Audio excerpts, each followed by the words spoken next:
For nearly 3,000 years, the sands of Egypt kept a secret. A secret about a ruler so bold, she rewrote what it meant to be Pharaoh, and then was erased from history itself. Her name was Hatshepsut, and her story is one of ambition, brilliance, and the quiet war between legacy and power. Around 1504 BCE, a young girl was born into Egypt's royal family. Hatshepsut, daughter of Pharaoh Thutmose the First and Queen Ahmose. She was no ordinary princess. From childhood, she was trained in politics, religion, and ceremony. The gods, or at least the priests of Amun, were said to favor her. When her father died, Hatshepsut married her half-brother Thutmose II, becoming both queen and high priestess. But fate soon took another turn. Thutmose II died young, leaving behind a child heir, Thutmose the Third. At first, Hatshepsut acted as regent, ruling in her stepson's name until he came of age. It was a common arrangement, but over time, her decisions, her decrees, and her authority all began to sound less like that of a caretaker, and more like that of a pharaoh. And then one day, she made it official. Hatshepsut declared herself Pharaoh of Egypt, co-ruler of the two lands, not queen, not regent. Pharaoh. It was an act that defied 2,000 years of tradition. No woman had ever ruled Egypt with full, kingly power. To secure her position, Hatshepsut turned to religion, Egypt's greatest source of legitimacy. She claimed her divine right through Amun, the chief god of Thebes, saying he had chosen her to rule. Even her father, she said, had named her successor by divine will. But words weren't enough. She needed image. In art and sculpture, Hatshepsut did something extraordinary. She ordered herself to be depicted as a man, broad chest, false beard, royal kilt, every symbol of Pharaoh's authority. Yet, she never hid her identity. Many inscriptions still refer to her as His Majesty herself. It was a deliberate blend, both king and queen, male and female, as if she embodied Egypt itself, and it worked. With the loyalty of her court officials, especially her trusted advisor Senmut, and the backing of the priesthood, Hatshepsut consolidated power. The kingdom was hers. Once secure on the throne, Hatshepsut ushered Egypt into a golden age. Under her rule, peace and prosperity flourished. She launched one of Egypt's most famous trading expeditions to the fabled land of Punt, bringing back treasures of gold, ivory, and exotic incense trees.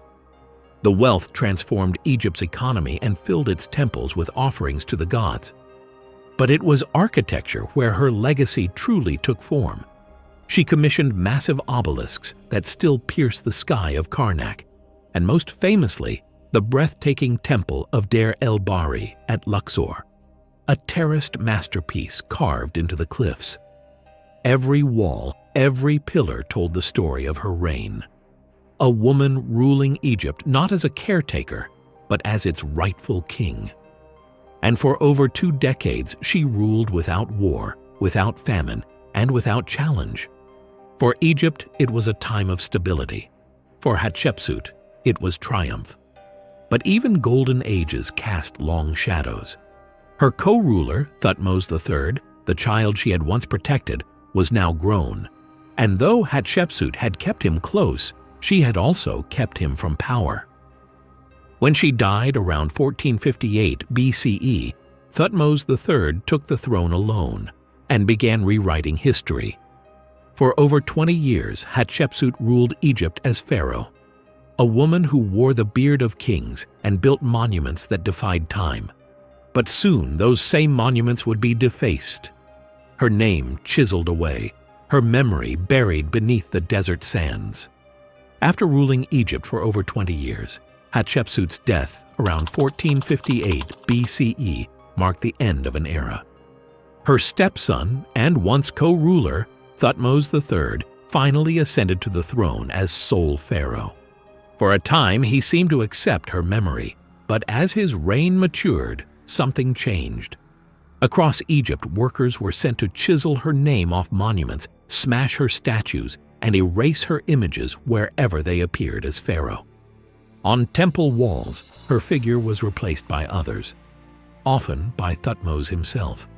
It wasn't just destruction, it was damnatio memoriae, the condemnation of memory, an official attempt to remove her from history. To the ancient Egyptians, memory was immortality. To erase a name was to kill a soul.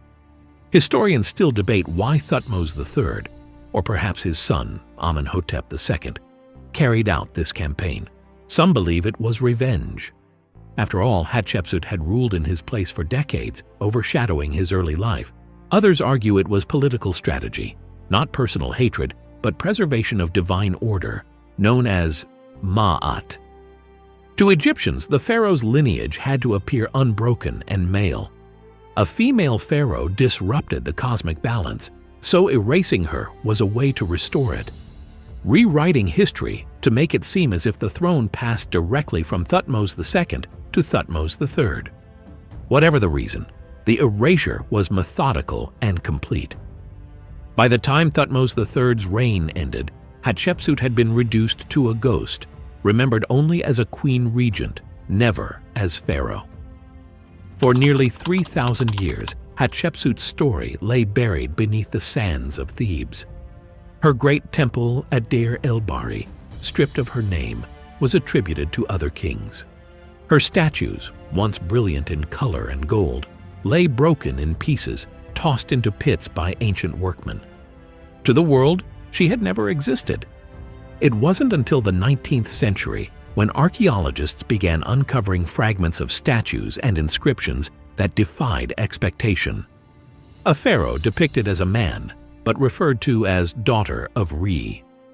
A ruler named His Majesty herself. Slowly, the pieces came together.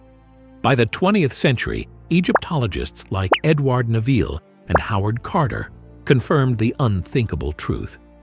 Egypt had once been ruled by a woman, one powerful enough to nearly erase her own existence from the record.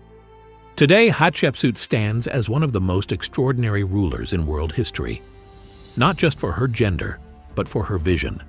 Her temple of Deir el-Bahari still rises in breathtaking symmetry, echoing the grandeur of her reign.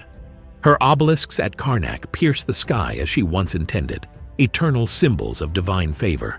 And her mummy, discovered in 2007 and identified through DNA testing, finally gave her back a name and a face. In death, Hatshepsut achieved what her enemies could not erase: immortality through rediscovery.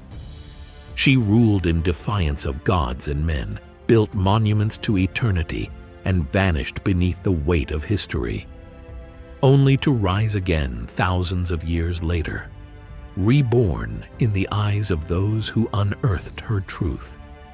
Hatshepsut was more than a pharaoh. She was the queen who became king, the woman who defied an empire, and the ghost who refused to stay forgotten.